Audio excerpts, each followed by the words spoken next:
सुनेंगे दुर्गा सप्तशती का 5वां अध्याय। इस अध्याय में देवताओं द्वारा देवी की स्तुति, चंड मुंड के मुख से अंबिका के रूप की प्रशंसा सुनकर शुंभ का उनके पास दूत भेजना और दूत का निराश लौटना, ये सारी बातें इस अध्याय में हैं। तो चलिए अध्याय को शुरू करते हैं। महर्षि मेधा ने कहा, पूर्व काल में शुंभ निशुंभ नामक असुरों ने अपने बल के मद से इंद्र का त्रिलोकी राज्य और यज्ञों के भाग छीन लिए, और वह दोनों इसी प्रकार सूर्य, चंद्रमा, धर्मराज और वरुण के अधिकार भी छीन कर स्वयं ही उनका उपयोग करने लगे। वायु और अग्नि का कार्य भी वही करने लगे, और इसके पश्चात उन्होंने जिन देवताओं का राज्य छीना था उनको अपने अपने स्थान से निकाल दिया।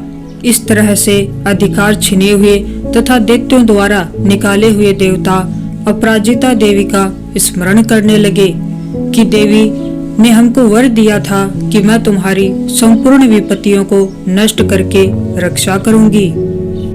ऐसा विचार कर सब देवता हिमालय पर गए और भगवती विष्णु माया की स्तुति करने लगे। देवताओं ने कहा, देवी को नमस्कार है, शिव को नमस्कार है, प्रकृति और भद्रा को नमस्कार है।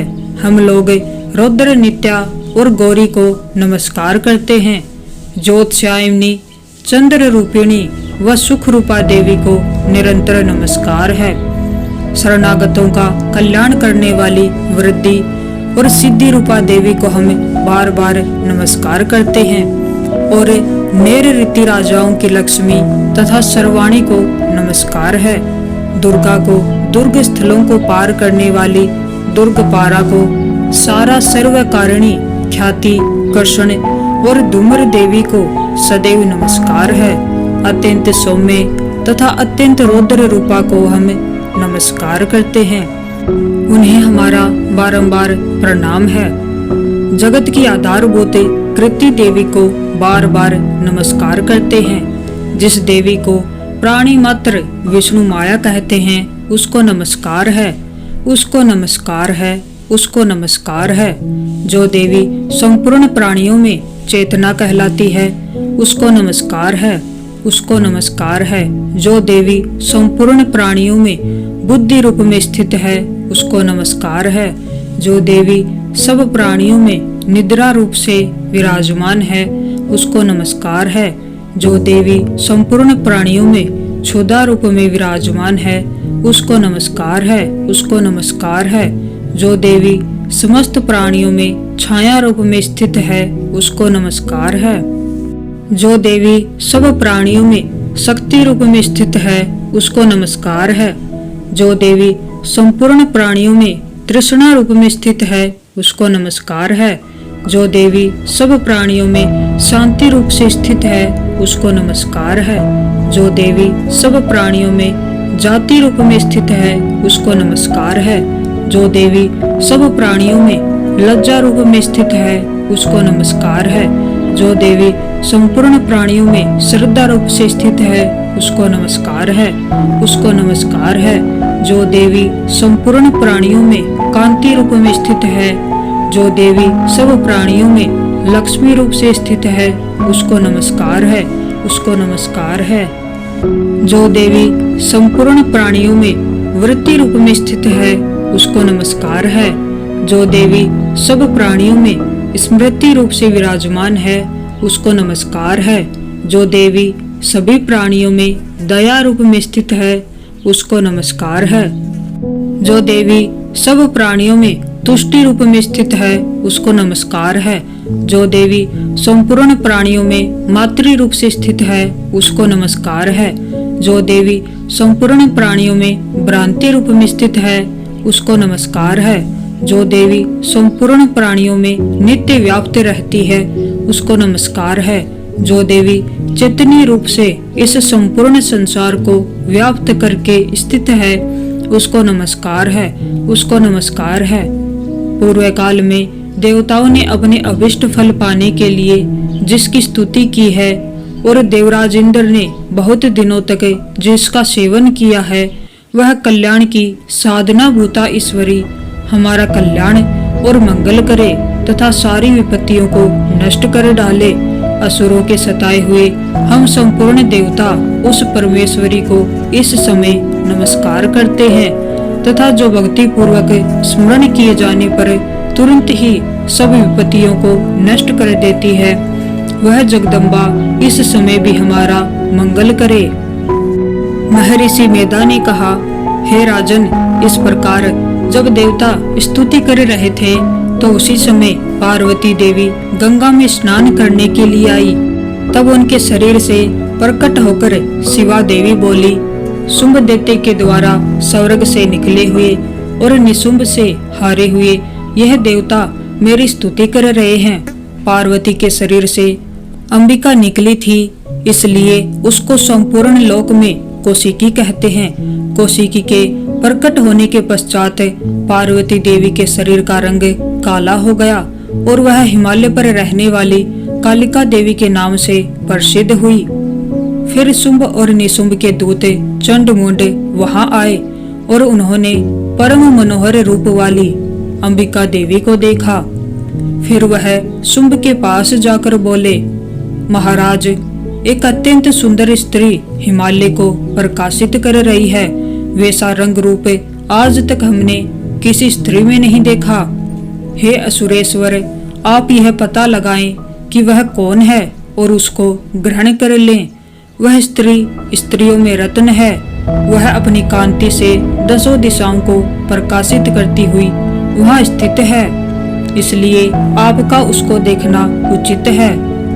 हे प्रभु, तीनों लोकों के हाथी, घोड़े और मणि इत्यादि जितने रत्न हैं, वह सब इस समय आपके घर में शोभा पा रहे हैं। हाथियों में रत्न रूप ऐरावत हाथी और ऊंचे श्रवा नामक घोड़ा तो आप इंद्र से ले आए हैं। हंसों द्वारा जुता हुआ विमान जो कि ब्रह्मा जी के पास था, अब भी आपके पास है। और यह महापद्म नामक खजाना आपने कुबेर से छीना है। समुद्र ने आपको सदा खिले हुए फूलों की माला दी है। वरुण का कंचन की वर्षा करने वाला छत्र आपके पास है। रथों में श्रेष्ठ प्रजापति का रथ भी आपके पास ही है। हे दैत्येंद्र, मृत्यु से उत्क्रांतिका नामक शक्ति भी आपने छीन ली है और वरुण का पास भी आपके भ्राता निशुंभ के अधिकार में है। और जो अग्नि में न जल सके ऐसे 2 वस्त्र भी अग्निदेव ने आपको दिए हैं। हे दैत्यराज, इस प्रकार सारी रत्न रूपी वस्तुएं आप संग्रह कर चुके हैं, तो फिर आप यह कल्याणकारी स्त्रियों में रत्न रूपे अनुपम स्त्री आप क्यों नहीं ग्रहण करते? महर्षि मेधा बोले, चंडमुंड का यह वचन सुनकर शुंभ ने विचारा कि सुग्रीव को अपना दूत बनाकर देवी के पास भेजा जाए। प्रथम उसको सब कुछ समझा दिया और कहा कि वहां जाकर तुम उसको अच्छी तरह से समझाना और ये उपाय करना जिससे वह प्रसन्न होकर तुरंत मेरे पास चली आए। भली प्रकार समझाकर कहना।